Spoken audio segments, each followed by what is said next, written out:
আসসালামু আলাইকুম প্রিয় শিক্ষার্থী বন্ধুরা, আশা করছি সকলে ভালো আছেন। আজকে আপনাদের বাংলা প্রথম পত্র বইয়ের অন্যতম গুরুত্বপূর্ণ একটি ছোট গল্প বা প্রতীকী গল্প, যেটার নাম হচ্ছে নিম গাছ, সেইটি আলোচনা করব। নিম গাছকে লিখেছেন বালাইচাঁদ মুখোপাধ্যায়, যাকে আমরা বনফুল নামে চিনি। আর বনফুল কিন্তু তার একটি ছদ্মনাম। আজকের ভিডিওটি শুরু করব, তবে ভিডিওটি শুরু করার আগে বরাবরের মতো আপনাদের কাছে অনুরোধ করব যে আমাদের চ্যানেলে যারা নতুন তারা অবশ্যই আমাদের চ্যানেলটিকে সাবস্ক্রাইব করে পাশের বেল আইকনটি বাজিয়ে দিবেন, কারণ এই চ্যানেলটি কিন্তু আপনাদের। কারণ আপনাদের এসএসসির বাংলা এবং ইংরেজির সম্পূর্ণ গাইডলাইন, কোথা থেকে প্রশ্ন আসবে, সব কিছু আমরা কিন্তু এক এক করে ক্লাস দিতে থাকবো। সেই জন্য ঝটপট আমাদের চ্যানেলটি কী করবেন, সাবস্ক্রাইব করবেন। আসুন আমরা এই নিম গাছটি শুরু করি। এটি একটি ছোটো গল্প বা প্রতীকী গল্প বলা হয়ে থাকে। এটা লিখেছেন বনফুল।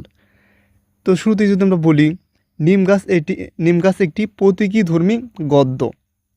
এখানে লেখক একটি সাধারণ নিম গাছকে কেন্দ্র করে সমাজের এমন একজন মানুষের কথা তুলে ধরেছেন, যিনি সারা জীবন অন্যের উপকার করেন, কিন্তু বিনিময়ে কোনো সম্মান বা প্রশংসা পান না।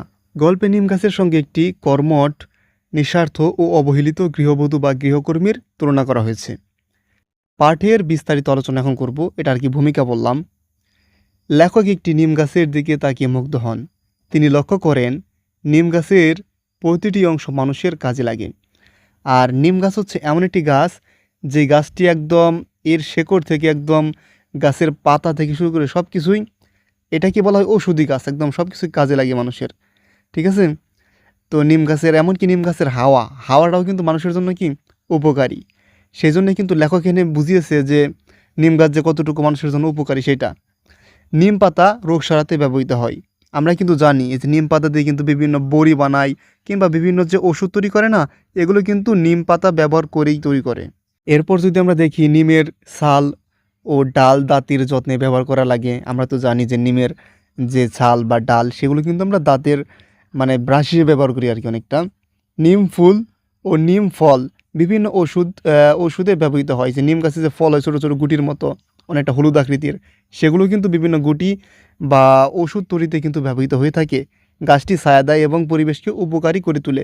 মানে আমি একটু আগে যা বললাম, নিম গাছের নিচে আপনি বসে থাকবেন, কিংবা বাড়ির পাশে আপনি যদি নিম গাছ লাগিয়ে রাখেন, সেই বাতাসটিও কিন্তু কি আপনার জন্য অবশ্যই উপকারী। তো এইটা মানে আর কি বলা হচ্ছে এখানে। তো তারপর যদি আমরা দেখি, অর্থাৎ নিম গাছ নিজের জন্য কিছুই রাখে না, সব কিছু মানুষের কল্যাণে বিলিয়ে দেয়, সেটাই কিন্তু লেখক এখানে বলেছে। অর্থাৎ নিম গাছ কিন্তু আপনি দেখুন একদম নিঃস্বার্থভাবে মানুষের জন্য কিন্তু সব কিছু বিলিয়ে দিচ্ছে, তাই না? এই জন্যে কিন্তু বলা হচ্ছে যে নিম গাছ একটি কল্যাণধর্মী গাছ এবং সম্পূর্ণটাই ওষুধধর্মী গাছ, প্লাস হচ্ছে কি মানুষের জন্য উপকারী আর কি একটা গাছ। এরপর লেখকের মনে পড়ে যায় এক গৃহিণী বা গৃহকর্মীর কথা। তিনি সারাদিন পরিবারের সবার জন্য রান্না করেন, ঘর পরিষ্কার করেন, সন্তানদের দেখাশোনা করেন এবং পরিবারের সুখ শান্তির জন্য নিরলস পরিশ্রম করেন। এবং এই গল্পে একটা লেখকের মানে গৃহিণীর কথা বলা হয়েছে, একজন মহিলার কথা বলা হয়েছে, যিনি কিনা বাড়ির সব কাজ করেন, ঘর পরিষ্কার করেন, মানে সন্তানদের দেখাশোনাও করেন, মানে সারাদিন পরিশ্রম করেন। কিন্তু তার এই ত্যাগের যথাযথ মূল্যায়ন কেউ করে না। মানে তিনি ওই গৃহকর্মীর সাথে তারপর কি করবেন দেখেন, ওই নিম গাছের তুলনা দিবেন। মানে নিম গাছ আমরা সাধারণত ব্যবহার করে কি করি, সেটাকেও কি গুণগান করি বা বলি না কিন্তু।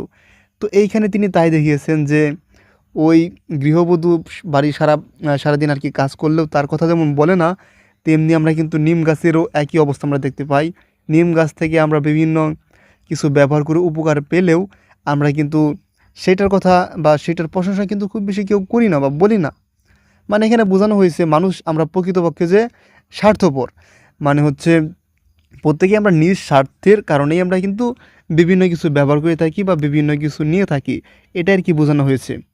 এই কারণে লেখক নিম গাছের সঙ্গে সেই নিঃস্বার্থ মানুষের তুলনা করেছেন। যেমন নিম গাছ নীরবে মানুষের উপকার করে, তেমনি সেই মানুষটিও নীরবে সবার কল্যাণে কাজ করে থাকে। আমি এতক্ষণ যা বললাম আর কি, এখানে কিন্তু সর্বশেষ লাইনে তাই বলেছে। নিম গাছ যেমন নীরবে মানুষের উপকার করে থাকে, ওই মানুষটিও কি বাড়িতে সব কাজ করে, কিন্তু তাকে কি সেরকমভাবে কেউ আর কি মূল্যায়ন দেয় না, সেটা আর কি এখানে বোঝানো হয়েছে আর কি। তো তারপর যদি আমরা দেখি যে নিম গাছ, এখানে আরও কিছু গুরুত্বপূর্ণ জিনিস দেখি। নিম গাছ কেন প্রতীক? গল্পে নিম গাছের প্রতীক হিসেবে ব্যবহৃত হয়েছে। দেখুন কী কারণে? নিঃস্বার্থ সেবার প্রতীক, একটা প্রতীক, আর কি ত্যাগের প্রতীক। কারণ সে কিন্তু ওই যে নিঃস্বার্থভাবে যে মানে করে যাচ্ছে, এটা কিন্তু একদম ত্যাগ, ত্যাগ স্বীকার করা আর কি। এটা কিন্তু মানুষের সাথে তুলনা করা হয়েছে আবার এটার সাথে। আর মানব কল্যাণের প্রতীক অবশ্যই, যেহেতু মানুষের কল্যাণ করে থাকে, ভালো করে থাকে, ভালো কাজে যেহেতু মানুষ ব্যবহার করে থাকে, সব কিছুই ব্যবহার করে থাকে, শুধু ডালপালা এমন না, সব কিছুই ব্যবহার করে থাকি, আমরা সব কিছুই কিন্তু ব্যবহার করে থাকি।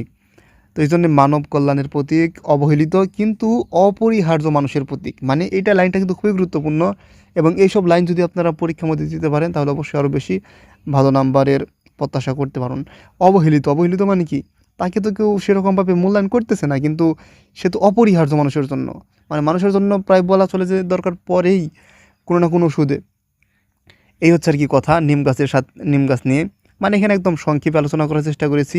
এখন আপনারা অনেকেই বলতে পারেন যে এটা তো আরও বৃহৎ। হ্যাঁ বৃহৎ, সেটা আমি জানি।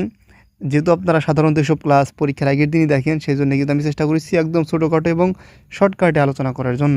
আমরা যদি মূল ভাবটা একটু দেখে নিই, যে সমাজে এমন অনেক মানুষ আছেন যারা নীরবে অন্যের উপকার করেন, তাদের ত্যাগ ও অবদানকে যথাযথ সম্মান করা উচিত।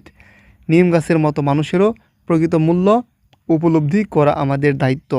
মানে আমি এতক্ষণ যা আলোচনা করলাম সেইখানে কিন্তু মূলভাবে এখানে কিন্তু বলে দিয়েছে যে মানুষকে আসলে আমরা যেরকম কাজের সময় মানে কাজে লাগাই, পরবর্তীতে কিন্তু আমরা ভুলে যাই। তো এখানে লেখক বোঝানোর চেষ্টা করেছেন যে আমরা একটা জিনিসের প্রয়োজন শেষ হয়ে গেলেই তাকে যেন কি আমরা ফেলে না দিই, তার জন্য আমরা মূল্যায়ন করি, সেটা আর কি বোঝানো হয়েছে এবং সেটাই বোঝাতে চেয়েছেন কবি।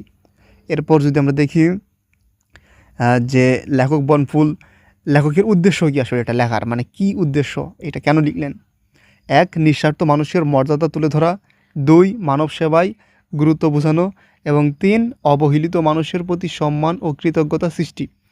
মানে এটা আর কি যা আলোচনা করেছি এখানে 3টা লাইনে আমি সংক্ষেপে একদম দিয়ে দিয়েছি লেখকের যা উদ্দেশ্য আর কি। আমি যা বলেছি তাই আর কি এখানে বলেছে। নৈতিক শিক্ষা, নৈতিক শিক্ষা কি? যে মানুষ নিঃস্বার্থভাবে অন্যের কল্যাণে কাজ করেন তিনি নিম গাছের মতোই সমাজের জন্য অমূল্য সম্পদ। তিনি এমন মানুষের যথাযথ সম্মান ও মূল্যায়ন করা উচিত। তাই এমন মানুষের কী করা উচিত? আমাদের অবশ্যই সম্মান এবং মূল্যায়ন করা উচিত। পরীক্ষার জন্য গুরুত্বপূর্ণ কিছু প্রশ্ন, যেরকমভাবে আপনাদের পরীক্ষায় প্রশ্ন আসতে পারে সেটা আমি দেখিয়ে দিচ্ছি। 1 নম্বরে আসতে পারে নিম গাছের সঙ্গে কাদের তুলনা করা হয়েছে। 2 নম্বর হচ্ছে নিম গাছ গল্পে নিম গাছ কিসের প্রতীক, প্রতীক কী কী সব কিছু আমি কিন্তু দেখিয়ে দিয়েছি এখানে। তারপর হচ্ছে গল্পটির মূল ভাব কী, এটা আসতে পারে।